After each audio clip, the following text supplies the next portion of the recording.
Praise the lord. భయం శారీరక రోగాల కంటే ఎంతో భయంకరమైన వ్యాధి ఇది.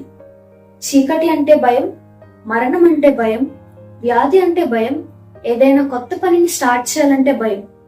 మరి భయం గురించి బైబిల్ ఏం చెప్తుందో తెలుసుకుందామా? యేసయ్య పుట్టినప్పుడు దూత గొల్లల దగ్గరికి వచ్చి చెప్పిన మొట్టమొదటి మాట భయపడకుడి. యేసయ్య మనలను రక్షించడానికి వచ్చారనే సంతోషకరమైన వార్తను చెప్పి ఇక భయపడాల్సిన అవసరం లేదని దూత తెలియజేసింది. మీకు ఒక విషయం తెలుసా? బైబిల్లో 365 సార్లు భయపడకుడి అని రాసి ఉంది. అంటే దేవుడు మనకి రోజుకొకసారి భయపడొద్దు అని చెప్తున్నారు. మరి ఇక దేనికి భయం? యేసయ్య నీ కోసం నా కోసం ఈ లోకానికి వచ్చారు.